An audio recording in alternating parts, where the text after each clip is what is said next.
Hi there, it's Brad with Rising Water Acres. Today is going to be a little bit of a different episode. You see I got the gloves on. We're going to be doing some castrating of pigs. We're going to start with the piglets, see how that goes, and then we might go over to the medium-sized pigs. But let me go ahead and get in here, grab one of these piglets, and let's get started. Okay guys, this video is going to be very hard to watch. Viewer discretion is advised. It's going to show everything, so just be cautioned.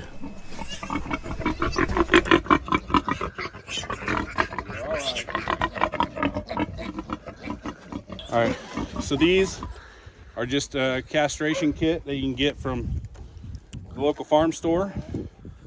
They're all sterile. This is not going to be fun. If you need to look away, but we are going to video this for educational purposes. Your discretion is advised.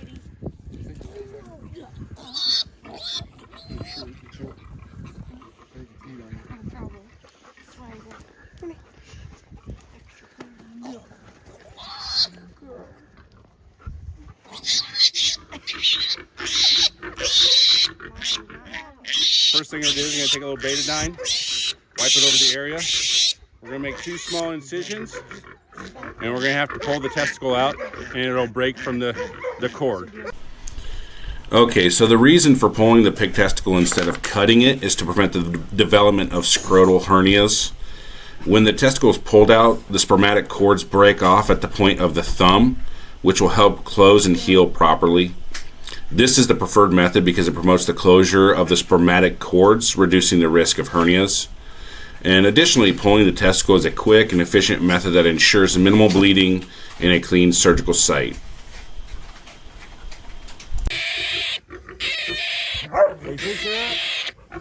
You clean the area, and you can hold that leg back.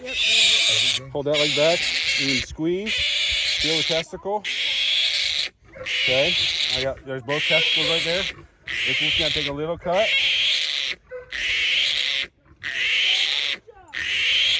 Just like that. And you should be able to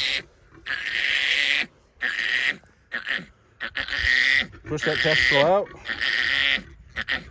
There it goes right there. This is the worst part. You just gotta pull, and it's gonna rip. Just like that. Now you gotta do the other one. So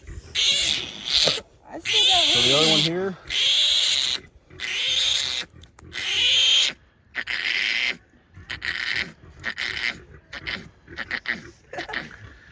The worst part is that.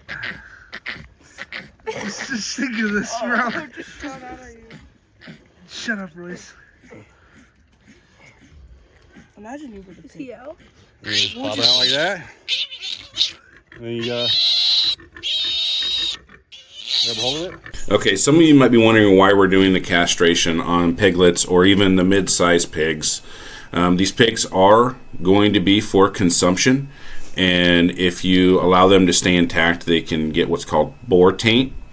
I'm just going to give you a description of what boar taint is, and then you might also ask yourself, why do you not stitch up the incision where you take the testicle out? This is the best way I can explain it. This is off an AI. The decision to not stitch a pig testicle is primarily due to the removal of the testicles through surgical castration to prevent boar taint, which is an unpleasant odor and flavor detected when cooking or eating pork from some sexually mature male pigs. This characteristic is caused by the accumulation of androstenone and scaltol, if I pronounce these wrong, I apologize, in the pig's fatty tissue. Surgical castration is traditionally performed on young piglets to eliminate the source of androstenone before puberty begins, preventing the accumulation of both compounds. An alternative method you can also use is called immunocastration, which involves injecting a vaccine that temporarily blocks the hormone pathway, controlling the testicular function. This immunological approach stops the production of testosterone and androstenone, effectively preventing boar taint without surgical intervention. Immunocastration allows male pigs to retain the growth advantages of intact males as they exhibit better feed conversion and produce leaner carcasses compared to the surgically castrated pigs. The reason that we don't do the immunocastration is I've talked to my local vet. It's not really a practice that they do anymore. They just do the surgical castration. The reason that we don't stitch up the pig testicle is so that way it can continue to drain if it needs to drain.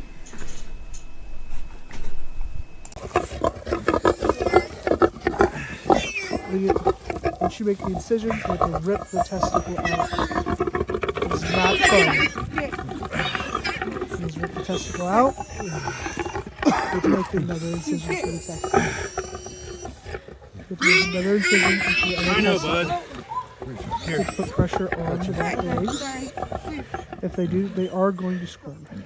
All right. Oh, you need to begin. Nice. Yeah. Sorry. I know.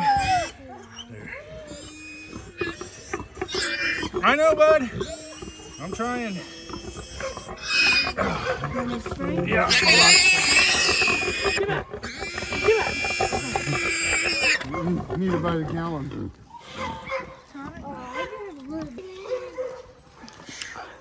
That sucked. Yeah. Are you recording? Yeah. Why? He just said keep recording.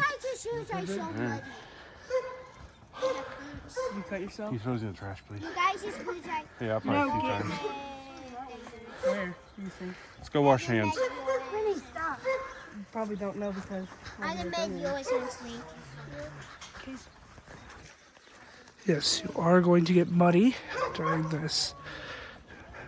Unlike me, I was mainly provided for a camera.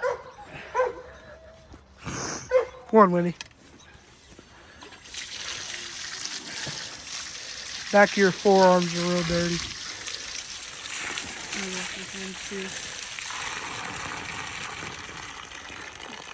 All right, guys, that job's over with. We did a total of 5. It was a 5. 5 Yes. altogether. 1 piglet, and then 4 bigger ones. Obviously, you can tell those bigger ones are a lot more difficult. And regardless if they're big or small, it doesn't feel good. It sucks. It's not a fun job, but it's part of farming. And, you know, we decided that we're going to go ahead and we're going to make sure that enough males get neutered. So that way we're not reproducing, and then having boars fight each other and then getting boar taint because we plan on selling the meat. That's the big thing when you leave their testicles in, is they can get boar taint, which is a certain smell, but it also goes into their meat and it's not palatable. So again, this was a tough video to watch. This was a very tough video to do, but it's part of it. It's part of farming. It's what we do out here. I'm just glad there wasn't more we had to do. But from now on, when Rising Water Acres has pigs, they're getting done young, because that's the best way to do them. That way they're still on their mom. They're not having to go out and work so hard to get feed. Still trying to catch my breath. Not a fun video. I owe a huge shout out to my family and the Wilsons. Wilsons were over here helping hold hogs down and the scalpel, because it's not a one-person job. And got to bring them into the trailer, yeah, but either way you slice it, it's not going to be a sterile job.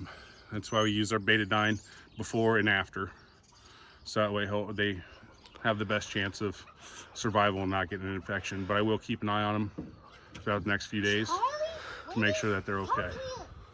But hold on, Kason. So that's all I have for you today. It's kind of a ranchy episode. I don't have any jokes. You have any jokes? No jokes? He's got some pretty sweet hair though. But no, seriously, thanks to my family and thanks for the Wilsons for coming out and helping. There's a lot of people that offered to come and help. This is kind of a, hey, we're here, let's get her done. So that's what we did. But I don't have anything else. So just remember, the grass is greener where you water it.